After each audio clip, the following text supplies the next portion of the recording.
The previous slide हमने किया था कि अकाउंटिंग प्रिंसिपल्स की दो कैटेगरी होती है, first accounting concept and second accounting conventions.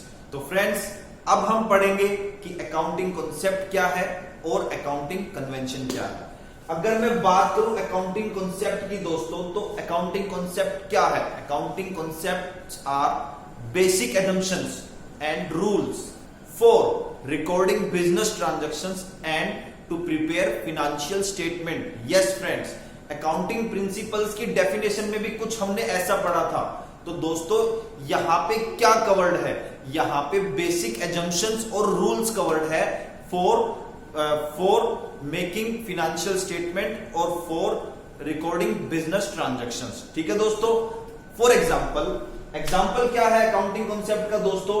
एक एग्जाम्पल मैं लेता हूं, जैसे बिजनेस और proprietor should be considered as different person in the books of accounts. Yes friends, as पर one of the accounting concept business को और बिजनेस के मालिक को अलग अलग पर्सन माना जाता है बुक्स ऑफ अकाउंट्स में। ठीक है दोस्तों, चलिए नाउ हम देखेंगे कि अकाउंटिंग कन्वेंशन क्या होती है। अकाउंटिंग कन्वेंशन क्या है दोस्तों? Accountancy is based on the usage and customs which is in use since long. Naturally, accountants have to adopt that usage or customs. These are termed as convention in accounting. दोस्तों, पुराने time में कुछ results थे, कुछ usage थे and कुछ custom थे जिसके बेस पर अकाउंटिंग की जाती थी। अब कुछ यूसेज और कुछ कस्टम जो आज भी यूज में है दोस्तों, उनको हम बोलेंगे accounting conventions. Okay, I think आपको समझ में आ गया होगा। सर समझ में तो आया लेकिन कम आया, थोड़ा एग्जांपल देके समझाओ तो समझ में आएगा। दोस्तों आपको पता होगा पुराने लोग क्या कहते थे कि अगर आपको लगता है फ्यूचर में अगर लॉस होने वाला है तो उसकी प्रिपरेशन आज से ही स्टार्ट करो।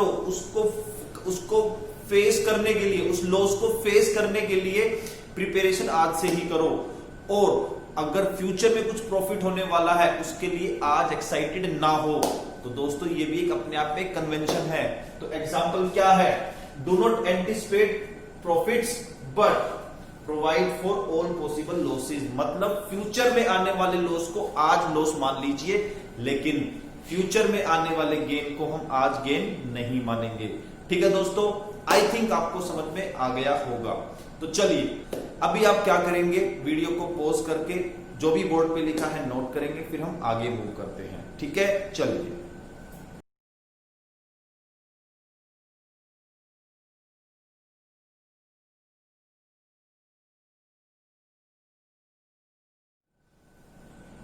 तो दोस्तों अब हम करेंगे 14 अकाउंटिंग प्रिंसिपल्स, जिसकी लिस्ट है आपके सामने।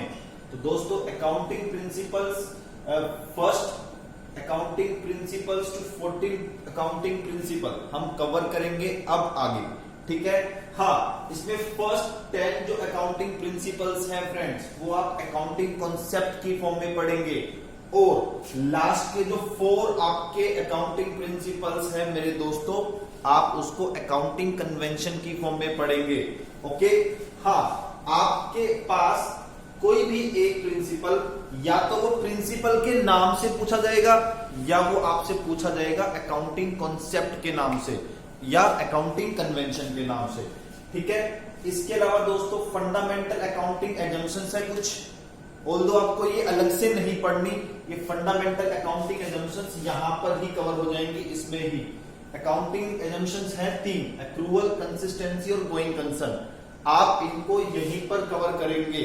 एग्जाम में अगर पूछा जाए फंडामेंटल्स अकाउंटिंग एजम्पशन क्या है, तो दोस्तों आप 3 जो एजम्पशंस है, 3 जो प्रिंसिपल्स है, इनको एक्सप्लेन करेंगे तो आपकी फंडामेंटल अकाउंटिंग एजम्पशंस भी एक्सप्लेन हो जाएंगी। ठीक है दोस्तों, तो आई थिंक आपको अभी तक जितना भी मैंने करवाया अच्छे से समझ में आ गया होगा। ओके, चलिए अब हम आगे मूव करते हैं हमारे फर्स्ट अकाउंटिंग प्रिंसिपल की तरफ।